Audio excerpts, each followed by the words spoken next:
If you are running a $1 million plus business with a team of, say, 5 to 30 people, you do not need another fancy tech subscription with AI capabilities, and you do not need to spend your weekend going down an AI software rabbit hole. Constantly chasing the latest and greatest tool, it's not going to help you past that $10 million mark. In fact, it's draining your cash flow, and it's distracting your team with digital noise and keeping you from what's really important. If you want true freedom in your business, stop using AI to build a new shiny toy and use it to start automating low stakes work at the bottom of your pyramid so you can protect your CEO brain power. This is Lindow with Mastering Business Flow. Today, I'm going to show you how you can use my focus, flow, flourish framework to overcome 3 of the biggest mistakes that business owners make using AI. Now, many business owners with $1 million or more in annual revenue that are wanting to get to that $10 million mark are looking at every possible tool they can. And AI now has become so prevalent that everybody's jumping on it. Everybody's using it. And if you're not, I'm really surprised. I don't think we're talking about that anymore. I think we're talking about how everybody's using it, how many tools they're using, and just getting lost in it. I think everybody's using it in some ways. I mean, look at the ads. We've got the grandmas using it to do their research on where they want to eat or whatever that is that they're going to do. And I think most of us at this point are using it at a pretty regular basis, if not every day. But I think there's still a lot of mistakes that business owners are making, and I think it's costing you a lot of money. Let's get into 3 of the mistakes that I see that are the most common and what you can do to overcome those. The first mistake I see people make is just jumping on to the latest and greatest bandwagon. These new tools are coming out all the time. And if you sat back and looked at it, I imagine a lot of you have several different tools. And each of these can cost a lot of money. You're paying a subscription for each one. Each tool that you buy is costing you money that's eating into your profits. Yes, you can write it off as tax expense and it counts as your operations, but it still cuts into your profit. So we want to minimize the number of the amount of software out there. And just because we can buy it does not mean we should buy it. And it can be a tool that does a great job for your buddy and they have done amazing things with it, but that doesn't mean you need to buy that tool. And what I want you to do is to start with the first step, which is focus. We're going to cut out that shiny noise syndrome and stop adopting new tools just because we saw, our buddy is using it or it sounds amazing and it's a great tool. And we start by looking at what it is that we really need and what we already have. Chances are you have a lot of AI capabilities with the tools that you have, and you can save yourself a lot of money by doing that. For example, if you have Google Workspace, you have a really powerful suite of AI tools built right in there. You do not need to also buy ChatGPT, Claude, or other programs that are out there, and you're going to save yourself a lot of money because it can be basically integrated in. Now, I have upgraded my Google Workspace so that I can have a little bit more advanced capabilities with the AI, but there's a lot of things I can do with that, and then it's integrated with my calendar, my documents, my email, as well as having some of those chat kind of tools, image generation.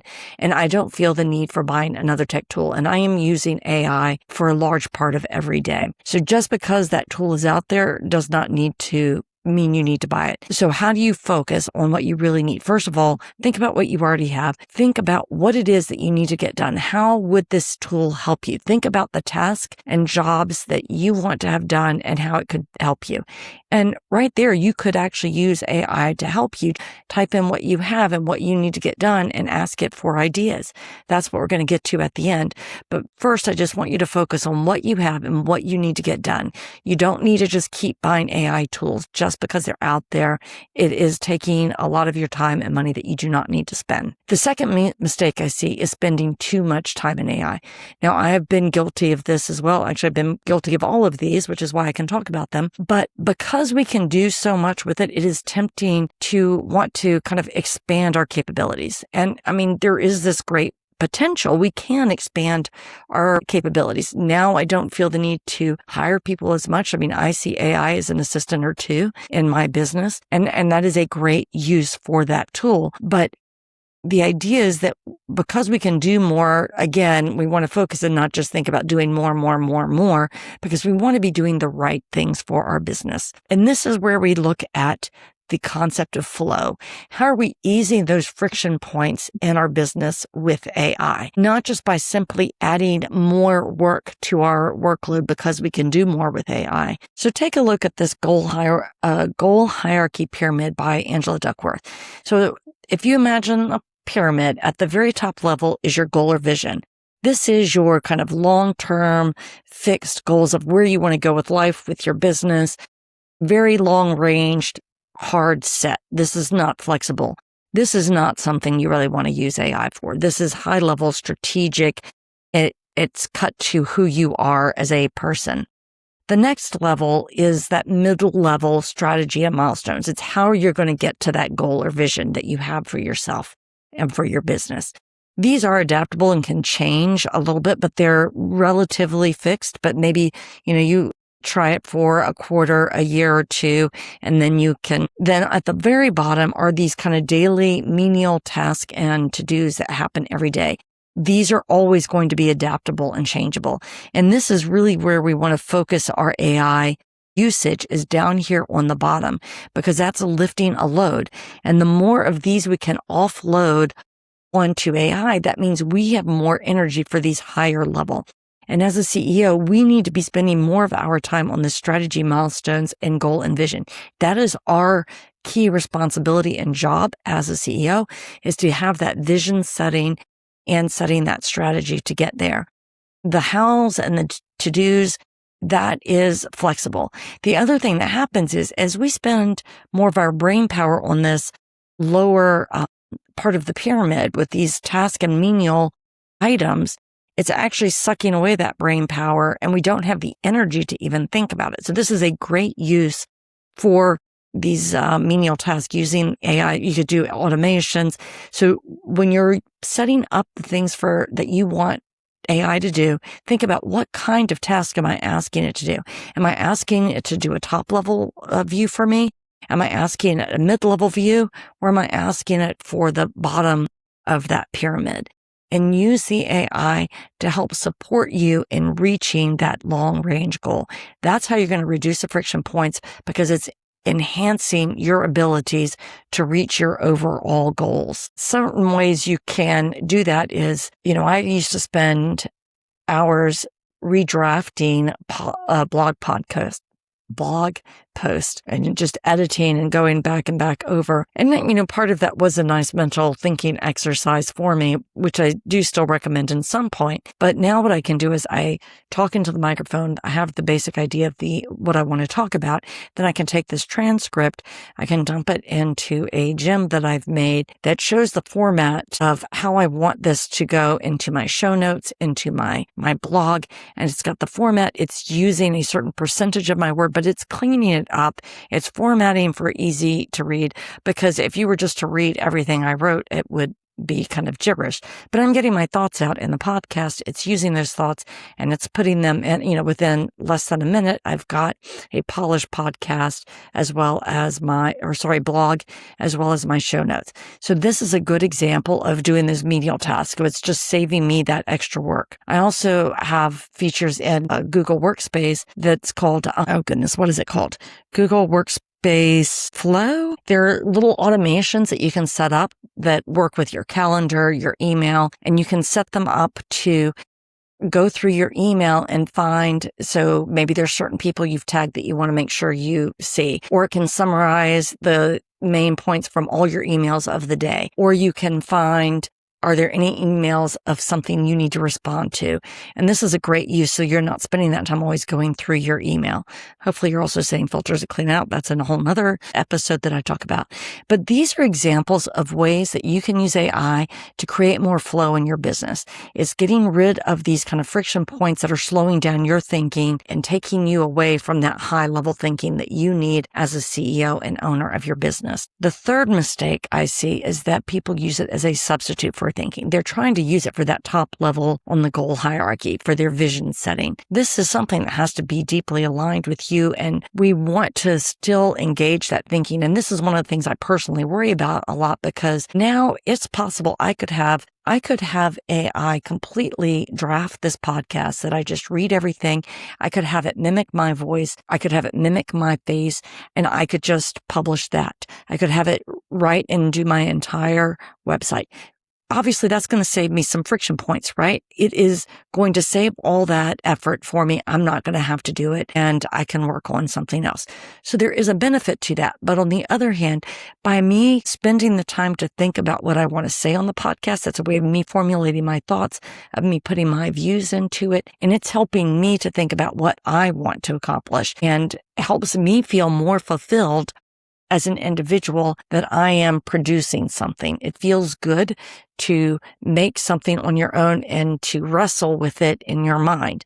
And if you just delegate everything to AI, it's not going to be you. Yes, it does make the business easier, but as humans, we want to have that individual creativity that we bring to our businesses. If we let AI run our business will be like every other business. The thing that draws people to our business is what's unique about us. And if you just delegate everything over to AI, there's nothing about your business that's going to stand out. So try to retain some of what is you in your use of AI. Don't let it just write everything. So for me, I find that talking through these points and kind of organizing the points that I want to talk about for the podcast helps me, rather than having AI come up with all of these myself. And the other thing that you can use it for is helping you to learn to do things better. And it can be a great kind of mentor and teacher. I wouldn't say coach necessarily, because sometimes we need that. We don't have that accountability from AI that we get from a coach, but it does help us learn the things that help us improve. So we don't want to use it as a substitute for our thinking, but we want to use AI to enhance our thinking. Let me talk about some ways I have used it. At the beginning, I talked about don't just buy the latest and greatest AI tool. Instead, use it to help first focus on what it is that you need to get done, and think about the tools that you already have at hand. You can use whatever AI tools you already have. So if you have Google Workspace, you have Gemini. And you can type into that Gemini chat, or even go for ChatGPT's free version and tell it, say, these are the tools I currently have in my business. This is what my business is. This is what I need to be able to do. How can I use the tools that are available to me? What should I be able to set up? And then it can walk you through step by step. And I use it this way a lot right now. I've used it to set up gems. So these are kind of repeatable processes, like the templates I said I have for converting my transcripts into my show notes and my blog posts. And it helps me to set those up, which then saves me a lot of time. But now in the process, I have learned better how to make those, and because it's giving me the research of this is what the blog post should look like, this is what people want to read, this is the format, this is the kind of content you need to put in there. So I'm learning those things as I'm doing it. I also used it to help me set up Gemini notebooks, which I didn't really know what they were, so I asked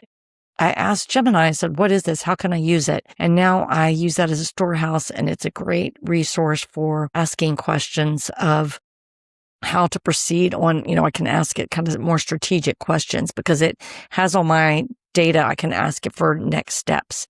I've used it to set up my Notion databases. I tell it what databases I have, what fields I have, what I'm trying to do, and it can guide me, and it can work through to say, tell me step by step, and I can send screenshots. I was trying to do this. This is what worked. This is what didn't work. And it will guide me step by step. But as I'm learning and going through that process, I'm learning more. Now, as I've talked about before, all of this does take time, but you are saving yourself so much time later on because you're learning how to do these things. You're 10xing your capabilities and what you can do. Whereas if you hand it all over to AI just to take care of it today, you're never increasing your capability to do this. So you will basically stay in the same spot. But if you use AI to learn how to do these things, you're improving your own abilities so that you advance. As you advance, you use the AI to help you advance more. You're not staying static. You are growing. And that's what it truly means to flourish. You as an individual flourish, and your business then will flourish as a result of that. So you need to ask yourself this key. Well, let me review here. So the first mistake we had is you're just jumping on the latest and greatest AI bandwagon and getting into too much. So you need to focus and make sure that you're doing what you need to be doing and using the tools you have instead of spending that money on extra tools. Second, you're spending too much time in AI, and because you can do so much of it. So we want to think strategically, where are those friction points? That's how we're going to find our flow. What are the things that are taking away my decision abilities for the big high level task? And we want to think about that goal hierarchy so that we use AI for that lower hierarchy items, and we can have the mental energy to think of the high level. Then the third mistake is letting AI just do everything for us. And instead, what we want to do to truly flourish is to use AI to help learn how to improve ourselves. So as we improve ourselves, then we have greater and greater capabilities. So those are the three things we want to be doing: that focus, flow, and flourish, so that we can truly take our businesses to the next level. That will take you beyond the 10 million when you're using AI in these ways. You're not doing the right things, so you're not going to make enough progress with what you need to be doing. And if you're using it for the higher level task, then you yourself are not growing.